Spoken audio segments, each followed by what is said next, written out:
Welcome students in a 3 days online workshop programming in C with प्राध्यापक Ashok Panchal, director PCC Latur. कारण आपण first session मध्ये पाहिलं होतं शॉर्टकट कीज इन सी. तर चला आज आपण सेकंड सेशन घेणार आहोत. That is a basic programming in C part first. Okay, basic programming आपल्याला आज पाहायचंय आणि ते प्रॅक्टिकली सेशन्स मध्ये आपण कंप्लीट करून घेणार आहोत. तर या ठिकाणी पहा, आपण एक सी लँग्वेजचा बेसिक प्रोग्राम या ठिकाणी पाहणार आहोत. तर हा बेसिक प्रोग्राम कशा पद्धतीने करायचा आणि त्याचं कॉमन स्ट्रक्चर काय असेल, तर चला पाहूत आपण प्रॅक्टिकली या common structure of C program कडे. तर आता पहा, हा सी लँग्वेजचा या ठिकाणी एडिटर आहे. तर या एडिटर मध्ये आपल्याला काय करायचंय की दॅट इज या ठिकाणी तुम्हाला दोन फाइल्स इन्क्लूड करायचे, हॅश इन्क्लूड stdio.h, त्याच्यानंतर हॅश इन्क्लूड conio.h अशा आपण दोन फाइल्स या ठिकाणी इन्क्लूड केलेले. त्याच्यानंतर याच्या अगोदर आपण जनरली कमेंट्स लिहू शकतो. Comment line start with the slash star. तर मी असं लिहितोय basic structure for C program. Common basic structure देतोय for a simple basic programming. त्याच्यानंतर दोन फाईल इन्क्लूड केल्यानंतर या ठिकाणी मी इथं वाईड मेन हा फंक्शन घेतोय. त्याच्यानंतर curly brace open and curly brace close, किंवा याला आपण कर्ली ब्रॅकेट क्लोज किंवा कर्ली ब्रॅकेट ओपन असं म्हणू शकतो. त्याच्यानंतर आपण आणखीन दोन फंक्शन घेणार आहोत. एक असेल CLR SCR, त्याच्यानंतर असेल गेट CH. तर या ठिकाणी पहा, हा प्रत्येक प्रोग्रामचा हा एक कॉमन स्ट्रक्चर आहे. आणि जर या प्रत्येक प्रोग्रामच्या कॉमन स्ट्रक्चर मध्ये आपण समजा हा प्रोग्राम मी रन केला तर it gives a blank output, तुम्हाला ब्लँक आउटपुट देईल तो. ओके, तर या ठिकाणी मी हा प्रोग्राम रन करतोय, Alt R असं प्रेस करून मी रन मध्ये गेला, हा प्रोग्राम मी रन केला, it gives a blank output. तर स्टुडंट्स, आपण या ठिकाणी आता हा बेसिक स्ट्रक्चर जो हा सी प्रोग्रामचा दिलेला आहे प्रत्येक कॉमन बेसिक सिंपल प्रोग्राम साठी, तर याच्यामध्ये आपण पाहणार आहोत की प्रत्येक स्टेटमेंट्स कशासाठी आणि काय यूज केलेले आहेत. फर्स्ट पाहूत आपण, that is a slash star आणि स्टार स्लॅश मध्ये हे जे दिलेलं आहे त्याला आपण कमेंट लाईन्स म्हणतो. आता कमेंट लाईनचा यूज कशासाठी असेल तर that is a to give the information about the programs. आता मी ते कमेंट दिलेलं आहे basic structure of C program, this is the title of the program. तर आपण या कमेंट लाईन्स मध्ये date, time, title of the programs or any other information त्या प्रोग्राम बद्दलची आपण कमेंट्स मध्ये लिहू शकतो. कमेंट लाईनचा प्रोग्राम एक्झिक्युशन वरती काही परिणाम होत नाही. या कमेंट्स लाईन मध्ये आपण काही जरी लिहिलं तर प्रोग्राम एक्झिक्युशन वरती त्याचा काहीच परिणाम होत नसतो. ओके, कमेंट लाईन कशासाठी असते तर कमेंट लाईन ही यूज केली जाते to give the information about the program and there is no effect of the comment line on execution of programs. मग आपण कमेंट लाईन्स कुठे लिहू शकतो तर आपण कमेंट लाईन्स प्रोग्राम मध्ये कुठेही लिहू शकतो. Comment lines can be written anywhere in the programs. मी आता दिलं this is clear the output screen function किंवा this function clear the output screen असं मी एक मेसेज दिला. आता मी प्रोग्राम रन करतोय, तर या ठिकाणी आपण कमेंट लाईन्स प्रोग्राम्स मध्ये कुठेही लिहू शकतो. ओके, तर कमेंट लाईनचा यूज कशासाठी असेल तर to give information about the program such as date, time, title or any other information regarding with the programs. तर कमेंट लाईनचा प्रोग्राम एक्झिक्युशन वरती काही परिणाम होतो का तर no, there is no effect of the comment line on execution of program. तर आपण आता त्याच्यानंतर पाहूत. आता आपण इथं दोन हेडर फाइल्स आपण इथं इन्क्लूड केलेले. फर्स्ट आहे हॅश इन्क्लूड stdio.h आणि त्याच्यानंतर असेल हॅश इन्क्लूड conio.h. जनरली आपण सी चे प्रोग्राम्स करत असताना ह्या दोन हेडर फाइल्स आपल्याला कॉमनली यूज करायचे. तर त्याच्यामध्ये आपण आता ह्या हेडर फाइल्स काय असेल आणि त्यांचे यूज काय असेल याबद्दल आपण पाहणार. आता इथं मी हॅश असं ह्या हॅश बद्दल तुम्हाला माहिती सांगतोय. हॅशला आपण पाऊंड साइन किंवा प्री प्रोसेसर डिरेक्टिव्ह असं म्हणतो. समजा मला आता हॅश बद्दलची माहिती पाहिजे तर हेल्प मध्ये जायचंय. हेल्प मध्ये आपण इंडेक्स हेल्प या ऑप्शन मध्ये जायचंय. तुम्हाला शॉर्टकट की सांगितलेले पहिला, तर इंडेक्स हेल्प मध्ये गेल्यानंतर फक्त हॅश असं टाईप करा आणि त्याच्यानंतर हॅश बद्दलची माहिती पहा. तर hash is called as a pound sign किंवा हॅशलाच म्हणलं जातं that is a preprocessor directive. Hash is called as a pound sign. हॅशला आपण पाऊंड साइन असं म्हणतो किंवा हॅशलाच आपण प्रीप्रोसेसर डिरेक्टिव्ह असं म्हणतो. ओके. त्याच्यानंतर या ठिकाणी पहा आता हॅश इन्क्लूड याला टेक्निकल नाव काय असेल तर अगेन हेल्प मध्ये जा तुम्हाला तिथं माहिती भेटू शकते. इथं आपण गेलो हॅश इन्क्लूड असं टाईप करा. हॅश इन्क्लूड असं मी इथं टाईप केलेलं आहे. तर या ठिकाणी पहा hash include is called as a directive. तर हॅश इन्क्लूडला डिरेक्टिव्ह असं म्हणतात. हॅश पासून जे काही चालू होतं तर आपण दॅट इज अ डिरेक्टिव्ह असं म्हणतो. या ठिकाणी पाहता हॅश इफ असं घेतलं आपण किंवा हॅश एल्स. तर these are the directives: hash if definition, hash if end definition, hash else, then hash else if, there is a hash end if. All these are called as a directive. Hence hash include is also called as a directive. याला आपण directive असं म्हणतात. Okay. तर once again hash ला pound sign असं म्हणा किंवा preprocessor directive, hash include ला तुम्ही directive असं म्हणू शकता. त्याच्यानंतर पहा stdio.h. तर stdio.h काय असतं तर std means standard, std means standard, I means input, o means output and .h means header file. तर stdio.h is a standard input output header file.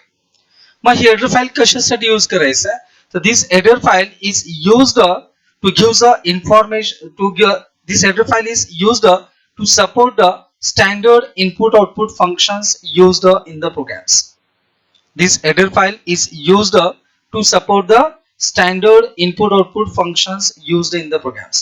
Generally आपण प्रोग्राम्स मध्ये इथं printf, scanf असे काही आपण फाइल्स इथे यूज करतो. समजा मी इथं printf असं केलेलं आहे /n, इथं मी माझं नाव प्रिंट केलेलं आहे, एक एक्झाम्पल. ठीक आहे. तर आता मी प्रिंट करतोय तर हा printf फंक्शन हा झाला stdio फंक्शन. समजा आता मी इथं stdio.h फाईल इन्क्लूड नाही केली असेल तर printf फंक्शनला कोण सपोर्ट करतं तर stdio.h. मग आता आपण जर प्रोग्राम रन केला तर it gives one error, that is a function printf should have a prototype. म्हणजे या ठिकाणी त्या फंक्शनचं डिक्लेरेशन त्या stdio.h मध्ये असतं आणि stdio.h हेडर फाईल कोणाला सपोर्ट करते तर या ठिकाणी printf फंक्शनला. आता पहा मी इथं stdio.h फाईल इन्क्लूड करतोय. मग आता इथं इन्क्लूड केल्यामुळे आपण ही त्या stdio.h हेडर फाईलचं फंक्शन आपण इथं यूज करू शकतो. ठीक आहे. म्हणजे जर मी इथं stdio.h फाईल जर इन्क्लूड नाही केलं तर मी stdio फंक्शन्स प्रोग्राम मध्ये यूज करू शकत नाही. मग आता आपण चला पाहूत की stdio फंक्शन्स किती असतात. चला अगेन आपण कुठे जाणार आहोत हेल्प मध्ये, इंडेक्स हेल्प मध्ये जा. हेल्पचा नक्की यूज करा, तुम्हाला जास्तीत जास्त इन्फॉर्मेशन त्याच्यामध्ये मिळेल. तर इथं stdio.h असं मी हेल्प मध्ये गेलेलं आहे, टाईप केलं stdio.h. आता पाहूत आपण stdio फंक्शन किती असतात. तर या ठिकाणी stdio फंक्शन असतात 57. तर आपण काउंट करू 1 2 3 4 5 6 7 8 9 10. 10 plus 10 20, 20 plus 10 30, 30 plus 9 39, 39 plus 9 48, 48 plus 9 57. तर आता इथे पहा these are the 57 stdio function. मग आता मोस्ट कॉमनली फंक्शन्स कोणते असतात किंवा फंक्शन जनरली कसे लक्षात ठेवायचे stdio फंक्शन्स. printf ची जोडी असेल scanf, त्याच्यानंतर printf, त्याच्यानंतर scanf, त्याच्यानंतर vprintf, त्याच्यानंतर vscanf, त्याच्यानंतर printf, scanf, त्याच्यानंतर fprintf, scanf, त्याच्यानंतर printf, scanf. वन्स अगेन पहा, लक्ष द्या. इथं printf त्याची जोडी असेल scanf, त्याच्यानंतर printf, त्याच्यानंतर scanf, त्याच्यानंतर आपण vprintf घेतला vscanf, printf, scanf, त्याच्यानंतर आपण fprintf, scanf, त्याच्यानंतर printf, scanf. ओके. तर these are the printf आणि scanf च्या जोड्या घेतल्या. त्याच्यानंतर आणखी फंक्शन्स पहा fread, fwrite, त्याच्यानंतर fopen, fclose, getc, putc, getchar, putchar, gets, puts and getw, putw. तर अशी काही मी तुम्हाला थोडे फंक्शन सांगतो सहज लक्षात राहण्यासाठी. तर these are the examples of stdio functions. तर 57 stdio फंक्शन असतात. जनरली तुम्ही printf आणि scanf असे दोन फंक्शन तरी तुम्ही जास्तीत जास्त यूज करणार आहात फॉर द बेसिक प्रोग्रामिंग. तर stdio.h म्हणजे काय असेल, standard input output header file. तर ही हेडर फाईल कोणाला सपोर्ट करते, तर स्टँडर्ड इनपुट आउटपुट फंक्शनला. तर स्टँडर्ड इनपुट आउटपुट फंक्शन किती असतात, तर 57 असतात. एक्झाम्पल प्रिंटएफ, स्कॅनएफ तुम्हाला आता सांगितलेले की या ठिकाणी पहा, लक्ष द्या. इथं आपण हा जो फर्स्ट प्रोग्राम घेतलेला आहे, या फर्स्ट प्रोग्राम्स मध्ये या ठिकाणी पहा, हॅशला काय म्हणतो आपण, पाऊंड साइन किंवा प्रीप्रोसेसर डिरेक्टिव्ह, आणि hash include is called as a directive. तर stdio.h म्हणजे काय असेल, it is a standard input output header file which is supports to standard input and output functions used in that program. Okay, then there are how many stdi functions, there are 57 stdi functions. Okay, examples मी दिलेले आहेत, printf scanf, sprintf scanf, vprintf vscanf, vsprintf vscanf, fprintf fscanf, vfprintf vfscanf, fread fwrite, getc putc, getchar putchar, gets puts. तर these are the some examples of stdio functions. तर आता आपण या ठिकाणी पाहू, that is a conio.h. तर conio.h म्हणजे काय असेल, तर conio.h means console input output header file. conio.h म्हणजे काय असेल, console input output header file. मग आता console input output header file कोणाला सपोर्ट करते, तर console input output फंक्शनला.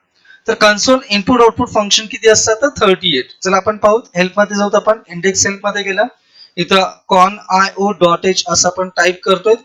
तर आता या ठिकाणी पहा, इथं 1 2 3 4 5 6 7 8 9 10, 10 plus 10 20, 20 plus 9 29, 29 plus 9 that is a 38. तर there are 38 conio functions. Okay, मग आता त्याचे काही एक्झाम्पल्स आपण पाहू, cgates, cputs, त्याच्यानंतर clr, scr, clereol, त्याच्यानंतर cprintf, त्याच्यानंतर cscanf, त्याच्यानंतर नेक्स्ट getch, त्याच्यानंतर putch, त्याच्यानंतर inp, outp, npw, outpw, input b, output b, त्याच्यानंतर import, output, low video, high video.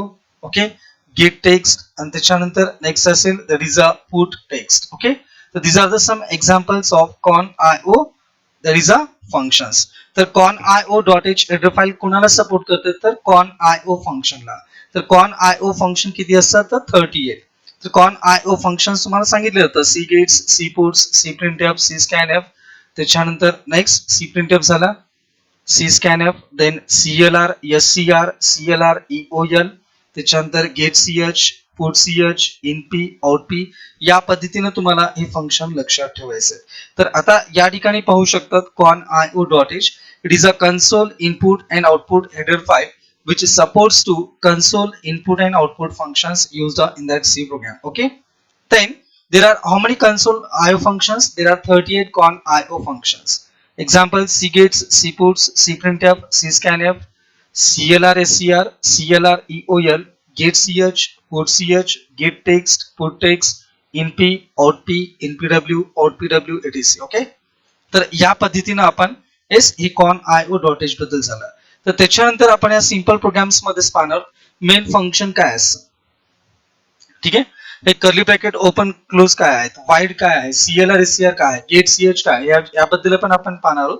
तर माहिती असू द्या, that is every C program has only one main function. प्रत्येक सी प्रोग्रामला एकच मेन फंक्शन असतं, and without main functions we cannot execute the programs. Without main function आपण program execute करू शकत नाही. and in main function each statement is terminated by semicolon. Main function मध्ये प्रत्येक स्टेटमेंट हा टर्मिनेट होतो semicolon.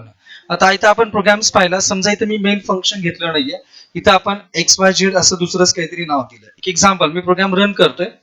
Okay, then it gives a errors, undefined symbol main in module. Okay, त्याच्यामध्ये या ठिकाणी तुम्हाला इथं मेन फंक्शनच घ्यायचंय, म्हणजे प्रत्येक सी प्रोग्रामला हा एकच मेन फंक्शन असो, आणि विदाउट मेन फंक्शन प्रोग्राम्स त्या ठिकाणी नसतात. ओके, म्हणजे without main function program execute होणार नाही. या मेन फंक्शन मधलं प्रत्येक स्टेटमेंट मी पाहिला, clr scr हा टर्मिनेट कशाने झालेला आहे, सेमीकोलन. त्याच्यानंतर printf हा स्टेटमेंट टर्मिनेट कशाने झालेला आहे, सेमीकोलन. त्याच्यानंतर getch हा स्टेटमेंट कशाने टर्मिनेट झालेले, सेमीकोलन. तर तुम्हाला माहिती असू द्या की मेन फंक्शन मधला जवळपास सगळे स्टेटमेंट्स हे टर्मिनेट कशाने होतात तर सेमिकोलॉन. आणि विदाउट मेन फंक्शन्स आपण प्रोग्राम एक्झिक्यूट करू शकत नाही. लक्षात. And every C program has only one main function. तर चला आपण आता याच्याबद्दल पाहू. Curly bracket open and curly bracket close. It is called as a block. त्याला आपण ब्लॉक असं म्हणतो. म्हणजे आपण हा मेन फंक्शनचा ब्लॉक झाला. तर ह्या मेन फंक्शनच्या ब्लॉक मध्येच तुम्ही प्रोग्रामिंग करत असत. लक्षात. तर हे ऍक्च्युअली मेन फंक्शनची डेफिनेशन झाली. याला फंक्शन डेफिनेशन असं म्हणतो आपण. आणि मेन फंक्शनचं हे फंक्शन डेफिनेशन किंवा हे फंक्शन बॉडी झालं. ओके. किंवा हा ब्लॉक झाला. आपण ब्लॉक पण असं म्हणू शकतो. तर या ठिकाणी पहा, या मेन फंक्शन मध्येच तुम्हाला काय करायचे, प्रोग्राम्स लिहायचे. त्याच्यानंतर हा झाला ब्लॉक साठी आपण युज करतो. मग आता ब्लॉक अनेक राहू शकतात. आता समजा मी फक्त एक ब्लॉक असा युज केला. ओके. तरी पण हा प्रोग्राम रन होतो. तर आपण असे किती ब्लॉक्स आपण ओपन अँड क्लोज यूज करू शकतो. ठीक आहे. तर आपण या ठिकाणी बघा, हे ब्लॉक्स आपण तयार केले. तर आपण प्रोग्राम रन केला. तर या ठिकाणी हा प्रोग्राम इथं रन होतो. तर हे ब्लॉक कसे वापरायचे तुम्हाला नंतर आणखीन कळेल. नेक्स्ट प्रोग्रामिंग जसं आपण प्रोग्रामिंग पाहू त्यामध्ये तुम्हाला प्रोग्रामिंग समजत जाईल. तर हे झालं ब्लॉक. त्याच्यानंतर पहा व्हाईड म्हणजे काय असेल. तर व्हाईडला आपण इथं या ठिकाणी एम्प्टी डेटा टाइप असं म्हणतो. Void is called as a empty data type. आणि इथं मेन फंक्शन जो असेल, कोणत्याही फंक्शनला आपण स्टार्टिंगला रिटर्न टाइप असं लिहितो. त्या मेन फंक्शनचा हा रिटर्न टाइप आहे. आणि मेन फंक्शनचा जर रिटर्न टाइप व्हाईड असेल तर त्याचा मिनिंग असो function does not return a value. Function does not return a value हा त्याचा मिनिंग असो. लक्षात. समजा इथं मी काहीच नाही लिहिलं तर बाय डिफॉल्ट इथं असं इंटिजर. इथं जर काहीच नाही तर बाय डिफॉल्ट इंटिजर असं. जेव्हा तुम्ही प्रोग्राम कंपाईल करतात it gives one that is a warning. तो एक वॉर्निंग देतो. That is a function should return a value. हे वॉर्निंग आहे, एरर नाहीये. प्रोग्राम रन होतो, हा प्रोग्राम रन होतो. पण वॉर्निंग असेल तर प्रोग्राम रन होतो. पण एरर असेल तर प्रोग्राम रन होत नाही. आता समजा इथं मी काय केलं, इथं रिटर्न 0 किंवा 1 असं घेतलेलं आहे.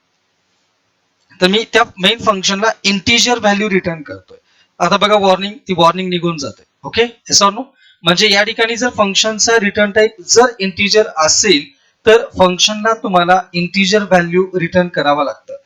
तर फंक्शनला इंटिजर व्हॅल्यू रिटर्न करावं लागतं. जर फंक्शनचा रिटर्न टाइप जर वाईड असेल तर फंक्शनला तुम्हाला कोणतीच व्हॅल्यू रिटर्न करायची गरज नाही. ओके. तर या ठिकाणी पहा इथं वाईड मेन असं घेतलेलं आहे. इथे आता मी इथे कंपाईल करतोय. कंपाईल केल्यानंतर बघा it does not give any warnings and errors. Okay. त्याच्यानंतर इथे काय असेल पहा, लक्ष द्या इथं. दॅट इज आता या ठिकाणी व्हाईडचा मिनिंग काय असेल, एम्प्टी डेटा टाइप. आणि वाईड म्हणजे काय असेल, दॅट इज इथं फंक्शनचा मेन फंक्शनचा आपण इथं रिटर्न टाइप असं युज केलेलं आहे. आणि याचा मिनिंग झाला की फंक्शन कोणतीच व्हॅल्यू रिटर्न करत नाहीये. म्हणजे आता मेन फंक्शनला व्हॅल्यू रिटर्न करायची गरज नाही. ओके. तर हे झालं अबाउट द वाईड. म्हणजे void is a return type of the function or main function. Void means empty data type, and when void is used as a return type of the main function, then it means that function does not return that value. Okay. Function कोणतीच value return करणार नाही. त्याच्यानंतर चला आपण या programs मध्ये CLR SCR function use केलेलं आहे. तर CLR SCR फंक्शन एक कॉन IO फंक्शन आहे and which is used to clear the output screen. and get ch काय असेल तर get ch पण कॉन IO फंक्शन आहे and which is used to get the character on the screen or to display the output. तर चला आपण gate CH आणि CLR SCR बद्दल माहिती पाहू. आता या ठिकाणी आपण इथं CLR SCR हे फंक्शन यूज करतोय. मग आता what is the use of this CLR SCR function. हा CLR SCR फंक्शन कोण आहे तर this is a con IO function. ही हेडर फाईल कुणाला सपोर्ट करते, CLR SCR आणि गेट CH ला सपोर्ट करते. समजा आता मी हेडर फाईल काढून टाकली कॉन IO.h, then it gives a two errors. पण ते एरर्स असतील function CLR SCR should have a prototype आणि function get CH should have a prototype. म्हणजे फंक्शन CLR SCR आणि गेट CH या दोन फंक्शनला कोण सपोर्ट करतं तर that is a con IO.h header file support करते. ओके. म्हणजे हे कॉन IO फंक्शन आहे. मग CLR SCR फंक्शनचा यूज काय असेल तर CLR SCR फंक्शन चा वापर असेल to clear the output screen. आता बघा मी एक मेसेज दिलेला आहे, अशोक पांचाळ असं दिलेलं आहे. आता काय करतं त्यांना आउटपुट स्क्रीन क्लिअर करतं आणि त्याच्यानंतर हा मेसेज प्रिंट करतो. आता मी प्रोग्राम रन करतोय. It clear the output screen and gives a message. समजा मी CLR SCR काढून टाकतोय आणि आता मी प्रोग्राम रन करतोय. दॅट इज अ काय असेल, हे प्रिंट म्हणजे काय असेल, तुम्हाला प्रिव्हियस पण आउटपुट दाखवतं आणि आत्ताचं पण आउटपुट दाखवतं. म्हणजे त्यांना आउटपुट स्क्रीन क्लिअर करत नाही. ओके. आउटपुट स्क्रीन क्लिअर करत नाही, त्यांना प्रिव्हियस अगोदरचे पण आउटपुट दाखवतं. म्हणजे जर तुम्ही इथं CLR SCR चा जर वापर केला तर आउटपुट स्क्रीन क्लिअर होतं आणि तुम्हाला तो फ्रेश मेसेज मध्ये दाखवतो. That is a use of CLR SCR. It clear the output screen. Okay. त्याच्यानंतर get CH. What is use of get CH? That is a get the character on the screen and or it is use to display the output. आता समजा मी output, आता मला output हे दिसतं, समजा मी gate CH काढून टाकला आणि आता मी प्रोग्राम रन करतोय, तर दॅट इज या ठिकाणी तुम्हाला आउटपुट डिस्प्ले होणार नाही. मग आता प्रोग्राम रन होतोय पण तुम्हाला आउटपुट डिस्प्ले होत नाहीये. जरी तुम्हाला आउटपुट डिस्प्ले करायचं असेल तर त्यासाठी आणखीन एक शॉर्टकट की आहे गेट CH. जर तुम्ही वापरत नसाल, ठीक आहे, गेट CH नाही यूज केलात तर तुम्हाला युजर स्क्रीन म्हणजे Alt+F5 याचा वापर करायचा आहे. Alt+F5 चा तुम्ही ते यूज करा. इथे या ठिकाणी बघा तुम्हाला आउटपुट डिस्प्ले होतं. आता एक एक्झाम्पल्स मी तर वेलकम असं देतोय, दुसरा एक मेसेज देतोय आणि त्याच्यानंतर आता मी प्रोग्राम रन करतोय. आता गेट CH मध्ये तुम्हाला आउटपुट डिस्प्ले झालं नाहीये, पण इथं मी आता युजर स्क्रीनचा प्रोग्राम रन केल्यानंतर युजर स्क्रीनचा जर वापर केला, now it display the output welcome. Okay. म्हणजे समजा तुम्हाला गेट CH वापरायचं नसेल तर प्रोग्राम रन करा आणि प्रोग्राम रन केल्यानंतर तुम्हाला काय यूज करायचंय, विंडोज मध्ये विंडो मेनू मध्ये युजर स्क्रीन किंवा Alt+F5 चा वापर करा. You get the output. Okay. तुम्ही या पद्धतीने आउटपुट असेही पाहू शकता. म्हणजे तुम्हाला Alt+F5 किंवा युजर स्क्रीनचा वापर करून समजा गेट CH मला वापरायचं नसेल तर, ओके, आणि जर तुम्ही ते गेट CH वापरला तर डायरेक्ट प्रोग्राम रन करा, it will be display the output. नाही तर तुम्हाला आउटपुट डिस्प्ले करेल. ओके. तर हे झालं about your first program in C. म्हणजे आपण हा एक फर्स्ट प्रोग्राम C मध्ये पाहिलेला आहे. तर चला डिअर स्टुडंट्स, आपण आता नेक्स्ट प्रोग्राम पाहू. तर हा झाला फर्स्ट प्रोग्राम तुम्हाला जे मी सांगितलेला आहे. That is a common structure प्रत्येक C प्रोग्रामचा हा असेल. तर याच्यामध्ये त्याच्यानंतर तुम्हाला हॅश काय असेल, हॅश इन्क्लूड काय आहे, stdio.h म्हणजे काय, त्याचे किती फंक्शन असतात, त्याचे एक्झाम्पल्स, conio.h म्हणजे काय, त्याचे म्हणजे त्याचे फंक्शन्स किती असतात आणि त्याचे एक्झाम्पल, मेन फंक्शन काय असतं, curly bracket open and close काय असतं, void, CLR SCR, get CH and comment lines, याबद्दल मी तुम्हाला माहिती सांगितलेलं आहे. तर चला आपण आता नक्कीच तुम्हाला हे समजलं असेल. जरी नाही समजलं असेल तर तुम्ही हा व्हिडिओ रिपीट करून पाहू शकता, जेणेकरून तुम्हाला जोपर्यंत समजणार नाही तोपर्यंत म्हणजे एक एक पॉइंट्स तुम्हाला सहज लक्षात येतील. त्याच्यानंतर आपण पाहूत आता next how to print a message or how to print a address in a C programs. Okay. तर आता या ठिकाणी पहा, आपण C प्रोग्राम्स मध्ये आता या ठिकाणी आपल्याला आता मेसेज प्रिंट करायचं आहे. तर मेसेज प्रिंट करत असताना या ठिकाणी पहा, हा कॉमन स्ट्रक्चर झाला प्रत्येक C प्रोग्रामचा. आता मी हा इथं असं लिहितोय, that is a program that is a to print message or to print the address. Comments lines लिहा किंवा न लिहा, तर त्याच्यामध्ये या ठिकाणी कमेंट लाईन्स लिहा किंवा न लिहा, त्याच्यामध्ये तुम्हाला काय करायचंय, that is a you can print the, म्हणजे कमेंट लाईन्सचं असं काही नसतं की म्हणजे लिहा किंवा न लिहा, फक्त कमेंट लाईन कशासाठी यूज करा, that is a to give information about the programs. मग आता या ठिकाणी पहा, लक्ष द्या, इथं मी printf असं यूज करतोय.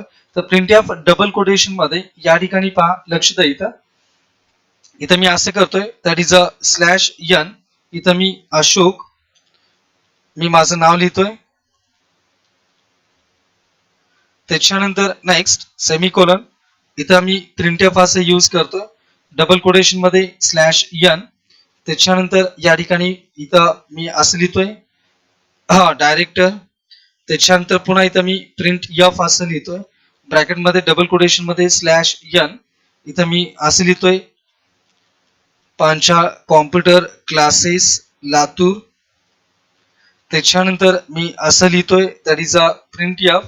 मी माझा मोबाईल नंबर लिहितोय इथं, म्हणजे आपण printf फंक्शन मध्ये जे काही लिहू ते त्या ठिकाणी इथं प्रिंट करतं. इथं मी मोबाईल नंबर असं घेतोय. त्याच्यानंतर इथं 9673610505 किंवा या ठिकाणी 9763610505 हा मी माझा मोबाईल नंबर इथे लिहितोय. ओके.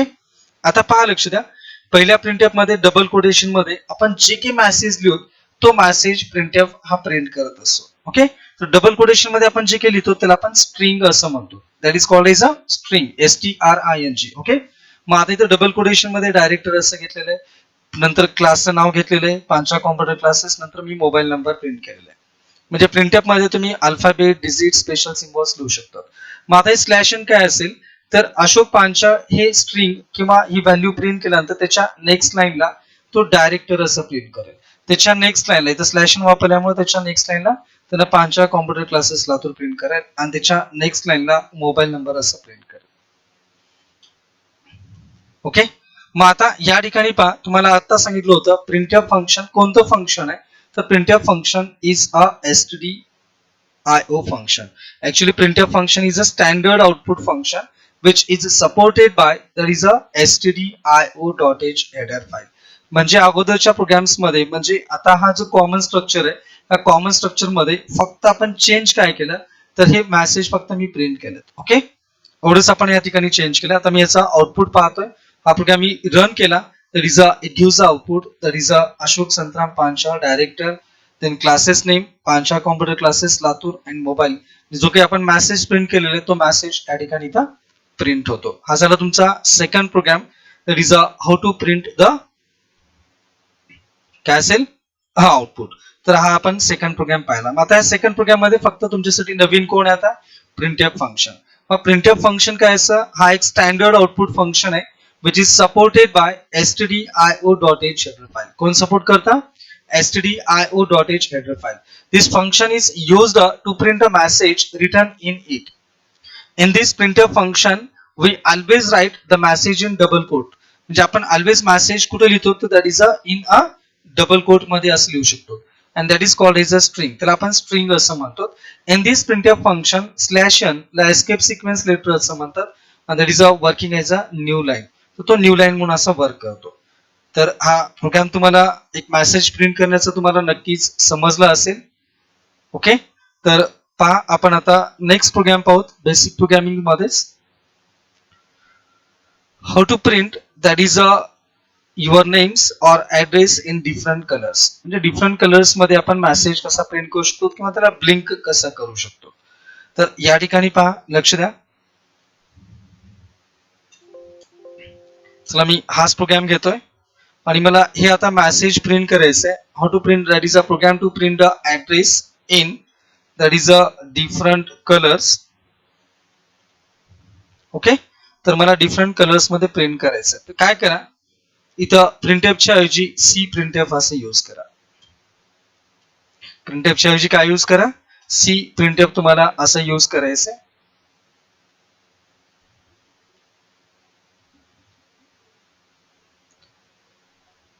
आणि त्याच्यानंतर पहा, लक्ष द्या, इथं इथं मला यूज करायचंय टेक्स्ट कलर हा फंक्शन. कलरची स्पेलिंग COLOR, नॉट COLOUR या टेक्स्ट कलर मध्ये.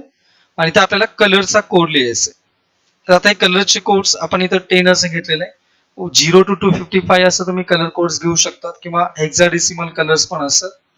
ठीक आहे, तर ते कलर कोड्स मी इथं यूज करू शकतो. इथं मी 11 असं यूज केलेलं आहे. त्याच्यानंतर इथं पुन्हा आणखीन या ठिकाणी पहा, इथं मी 12 असं यूज केलेलं आहे. प्रत्येक सी प्रिंटफ सोबत टेक्स्ट कलर हा फंक्शन तुम्हाला यूज करायचं आहे. आणि त्याच्यानंतर इथं मी 13 असं यूज केलेलं आहे. आता मी हा प्रोग्राम रन करतोय. पहा, काहीच केलं नाही आपण, फक्त प्रिंटफच्या ऐवजी काय केलं, सी प्रिंटफ असं यूज केलेलं आहे. आणि त्याच्यानंतर इथं मी टेक्स्ट कलर फंक्शन यूज केलेलं. म्हणजे जर टेक्स्ट कलर फंक्शन जर मी सी प्रिंटफ सोबत जर वापरलं, तर हा टेक्स्ट कलर फंक्शन ह्या कलरचा कोड वापर करून तो कलर अप्लाय करतो या प्रिंटफला, म्हणजे ह्या टेक्स्टला तो अप्लाय करतो. ओके, तर आता या ठिकाणी पहा, हे डिफरंट कलर कोड्स आहेत. तर आता हे कलर कोड्स या ठिकाणी, आता मी कलर कोड बद्दल जास्त सांगत बसणार नाहीये. तर आता मी प्रोग्राम रन करतोय. बघा, कलर कोड 10 हा ग्रीन साठी, कलर कोड 11 सायन कलर साठी, colour code 12 red colour, colour code that is 13 for the pink colour. तर हे डिफरंट कलर्स मध्ये जर तुम्हाला आउटपुट पाहिजे असेल, तर तुम्ही हा प्रोग्राम या ठिकाणी अशा पद्धतीने यूज करायचा आहे. आणखीन एक तुम्हाला सांगतो, ह्याच्यासोबत जर मी प्लस आता एक ब्लिंक नावाचा ऍट्रिब्यूट यूज केलं, इन कॅपिटल, हे कॅपिटल मध्ये यूज करा. जर मी ब्लिंक नावाचा जर ऍट्रिब्यूट यूज केला, तर हा टेक्स्ट ब्लिंक होतो. ओके, तर या पद्धतीने बघा, मोबाईल नंबर सोबत जे तो टेक्स्ट हा इथं ब्लिंक होतोय विथ कलर. म्हणजे या ठिकाणी आपण ह्या टेक्स्ट कलर मध्ये हा ब्लिंक नावाचा ऍट्रिब्यूट यूज करू शकतो. तर हे झालं about that is to print the message in different colour.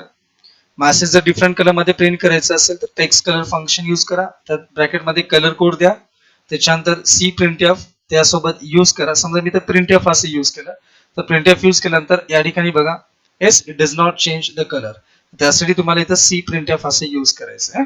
Text colour सोबत तुम्हाला काय यूज करायचंय, सी प्रिंटफ असं यूज करायचंय. तर हे या पद्धतीने आपण इथं मेसेज इन डिफरंट कलर्स आपण इथं प्रिंट करू शकतो. ओके, तर हा झाला programs that is to print the colours and blink the messages. तर यासाठी आपण टेक्स्ट कलर फंक्शन यूज केलेलं आहे with along with C printf. C printf function is हा कोणता फंक्शन आहे, सी प्रिंटफ stdio नाही बरं का, it is a corn I function आहे, कन्सोल आउटपुट फंक्शन आहे आणि supported by con io.h file. आणि हा फंक्शन कशासाठी यूज करतात, to print the message in different colour yes with the help of text colour function. Text colour function पण con I function आहे, supported by con io.h file. आणि त्याच्यानंतर this function when used with C printf function then it print the text in different colours and the digits used, म्हणजे आपण हे जे digits use करतो त्या digits used with text colour functions indicates the different colour codes. Okay, त्याच्यानंतर blink काय असेल, हा ऍट्रिब्यूट कशासाठी यूज करतो, टू ब्लिंक द टेक्स्ट, जे काही टेक्स्ट असेल हे ब्लिंक करण्यासाठी आपण याचा इथं वापर करू शकतो. तर चला आपण स्टुडंट्स नेक्स्ट प्रोग्राम पाहूत. बेसिक मध्येच बेसिक प्रोग्रामिंग मध्ये how to use /n /t and /b. /n चा वापर कसा करायचा, /t चा वापर करायचा, /b चा वापर कसा करायचा. तर /n म्हणजे काय, तर न्यू लाईन, /t म्हणजे काय टॅब, /b म्हणजे काय बॅकस्लॅश. तर that is called as a escape sequence characters. तर आपण यांना एस्केप सिक्वेन्स कॅरेक्टर्स असं म्हणणार आहोत. ओके, तर याच्यासाठी आपण एक प्रोग्राम्स पाहणार आहोत. That is a how to use, that is a /n /t. Okay, यांचा वापर आपल्याला कशा पद्धतीने यूज करायचा आहे. प्रोग्राम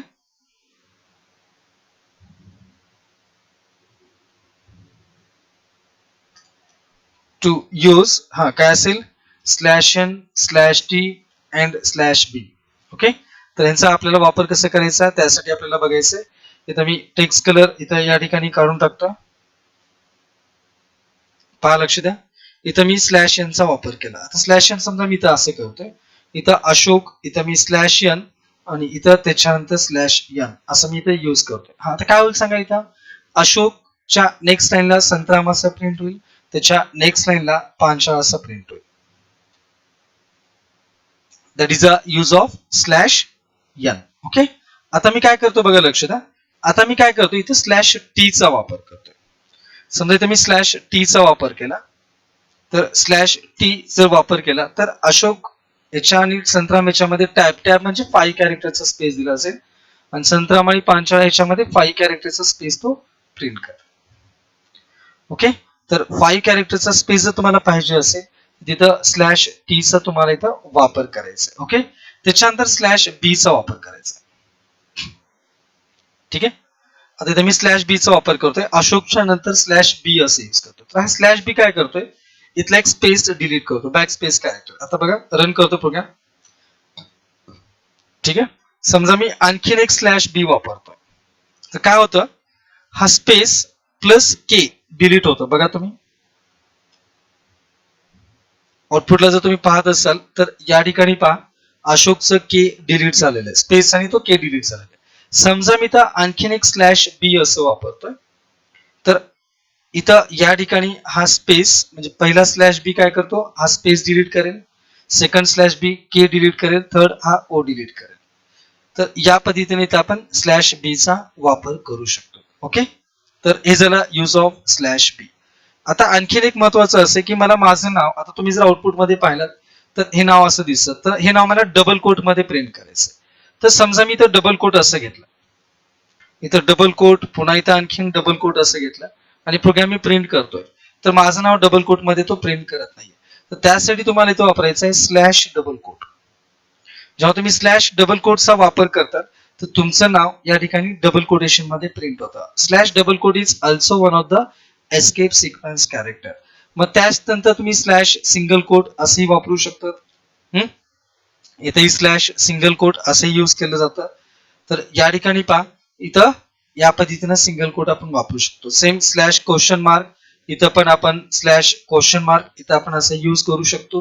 तर या पद्धतीने बघा, तर दॅट इज अ हे slash double quote slash single quote slash question mark या पद्धतीने पण तुम्ही काही एस्केप सिक्वेन्स कॅरेक्टरचा वापर करू शकता.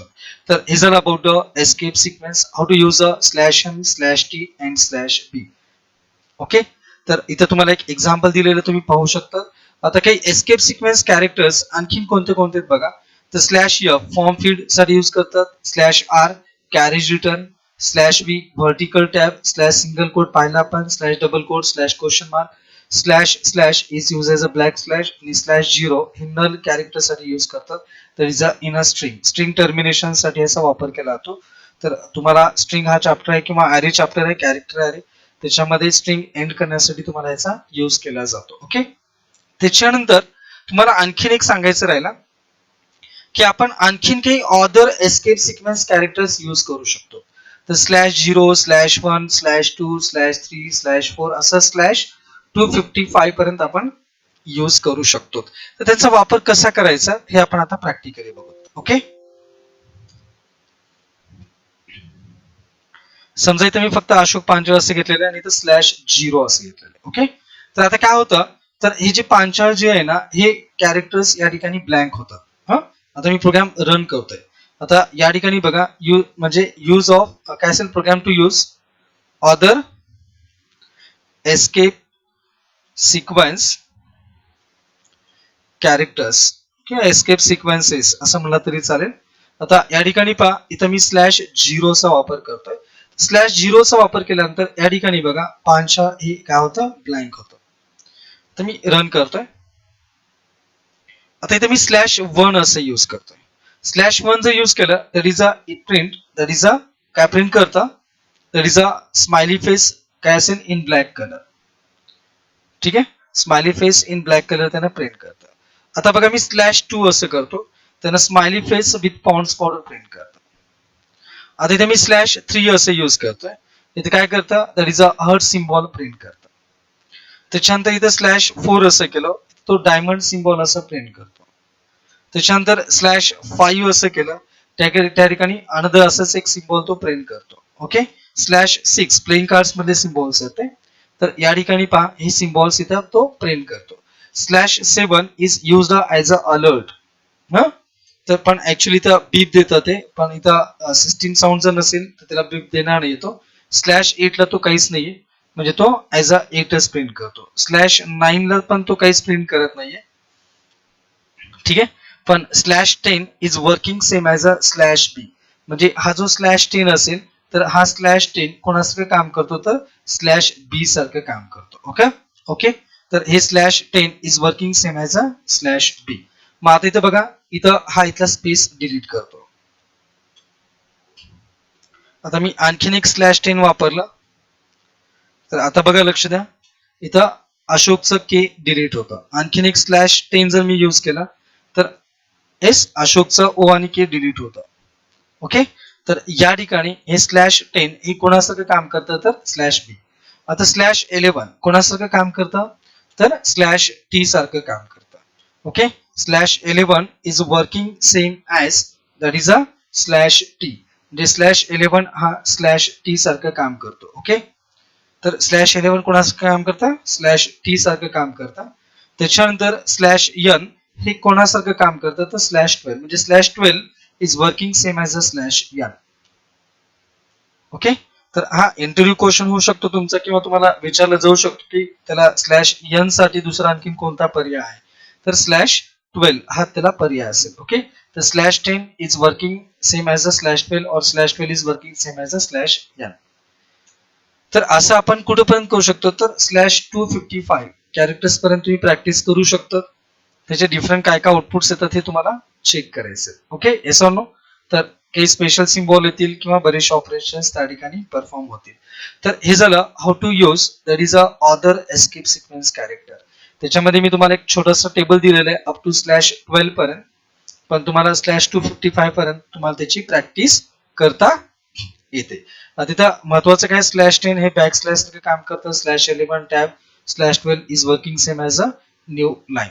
ओके, तर डिअर स्टुडंट्स, आजच्या सेशन्स मध्ये आपण काय काय पाहिलेलं आहे, दॅट इज अ एक कॉमन स्ट्रक्चर जो प्रोग्रामचा असेल, ठीक आहे. तो कॉमन स्ट्रक्चर आपण घेतला. त्याच्यानंतर हे कॉमन स्ट्रक्चरचं पूर्ण डिटेल्स इन्फॉर्मेशन मी तुम्हाला सांगितलेलं याच्यामध्ये. हॅश काय असेल, हॅश इन्क्लूड काय असेल, stdio.h काय असेल, con.io.h काय असेल, पूर्ण प्रोग्रामचं डिटेल्स मी तुम्हाला दिलेलं आहे. सोबत त्याच्यानंतर आपण how to print a message, same नंतर प्रोग्राम घेतला how to print a message in different colours. त्याच्यानंतर how to use a /n /t आणि /b. त्याच्यानंतर how to use the other escape sequence characters. हे इथेपर्यंत आज आपण या सेशन्स मध्ये कम्प्लीट केलेलं आहे. तर या ठिकाणी पहा, हे जे तुम्हाला बेसिक प्रोग्रामिंग आहेत, इथून बेसिक पासून तुम्ही स्टार्ट करायचंय आणि एक एक छोटी छोटी कन्सेप्ट तुम्हाला क्लिअर करायचे. तर तुम्हाला बेसिक म्हणजे प्रोग्रामिंग पासून जर तुम्ही व्यवस्थित स्टार्ट केलं तर तुमची प्रोग्रामिंग चांगली होऊ शकते. स्टेप बाय स्टेप तुम्हाला इच अँड एव्हरी सेगमेंट व्यवस्थित लक्षात ठेवून पुढे प्रिपरेशन करत जा. डेफिनेटली तुमची फुल प्रॅक्टिस होऊ शकते. तर काही स्टुडंट्सला ऑनलाईन प्रोग्रामिंग सी चे कोर्स करायचे असतात, C++ किंवा जावा किंवा पायथॉन असे कोर्स करायचे असतात, तर पांचा कॉम्प्युटर क्लासेस लातूर, मी डायरेक्टर पांचा सर, या ठिकाणी तुम्हाला असं सांगतोय की आपण ऑनलाईन आणि ऑफलाईन अशी क्लासेस चालू केलेले. तर ऑनलाईन आणि ऑफलाईन क्लास चालू करण्यासाठी तुम्ही हे ऑनलाईन आणि ऑफलाईन क्लासेस असतील BCA, BCS, MCA इंजिनिअरिंग स्टुडंटसाठी किंवा एनी स्टुडंट्स की जे कॉम्प्युटरमध्ये करिअर करू इच्छितात, तर त्यांच्यासाठी हे प्रोग्रामिंग बॅचेस आपण स्टार्ट केलेले. त्याच्यानंतर या ठिकाणी हे जे कोर्स असतील या कोर्सची फीस फक्त आपण 2500 ठेवलेले आहे फॉर द ऑनलाईन. त्याच्यानंतर ऑफलाईन पण क्लासेस आहेत आपले आणि तुम्हाला PDF फाईल एक पाठवण्यात येईल आणि या PDF फाईल मध्ये हे जे आयकॉन्स असतील त्या आयकॉन वरती तुम्ही क्लिक करू शकतात. या आयकॉन वरती जर तुम्ही क्लिक केलं तर डायरेक्टली माझा नंबर येईल, तुम्ही डायल होईल, तुम्ही कॉल करू शकतात. ह्या व्हॉट्सअप आयकॉन वरती जर तुम्ही क्लिक केलात तर तुम्हाला डायरेक्टली मला व्हॉट्सअप करता येईल. तर तुम्हाला ऑनलाईन पेमेंट करायचं असेल तर हे दोन ऑप्शन दिलेले आहेत, फोन पे आणि गुगल पे, याच्यावर तुम्ही क्लिक करू शकता. ऑनलाईन फॉर्म भरण्यासाठी तुम्हाला ऑनलाईन ऍडमिशन फॉर्मचं पण ऑप्शन दिलेलं आहे. आणि जर आपल्याला युट्यूबचे या ठिकाणी ऑनलाईन व्हिडिओ पाहायचे असतील तर तुम्हाला युट्यूब आयकॉनवरती क्लिक करायचे, तर तुम्हाला आपल्या क्लासचे व्हिडिओज तुम्हाला पाहता येतील आणि म्हणजे तुम्ही ऑनलाईन ते पाहू शकतात. आणि शेवटचं ऑप्शन दिलेलं आहे दॅट इज या ठिकाणी गुगल मॅप. याच्यावरती जर तुम्ही क्लिक केलं तर तुम्हाला आपल्या क्लासचा ऍड्रेस पण मिळेल, म्हणजे जेणेकरून तुम्ही डायरेक्टली ऑनलाईन म्हणजे ऍड्रेस वगैरे सर्च करू शकतात. हे स्टुडंटसाठी एक इझी प्रोसेसिंगसाठी आपण हे काही ऑप्शन दिलेले आहेत, जेणेकरून तुम्ही मला डायरेक्ट कॉन्टॅक्ट करू शकता. विद्यार्थ्यांनो, जर तुम्हाला हा व्हिडिओ आवडला असेल तर नक्कीच लाईक करा, त्याला शेअर करा आणि सबस्क्राईब करा जर पुढचे आणखी काही जर तुम्हाला व्हिडिओ पाहिजे असतील तर. तर thank you to all of you. तर आजचं सेशन या ठिकाणी संपलं असं मी सांगेन. ओके, नेक्स्ट व्हिडिओसाठी आपण आणखीन एक तुम्हाला नेक्स्ट व्हिडिओज हे नेक्स्ट सेशन मध्ये पाठवण्यात येतील. धन्यवाद.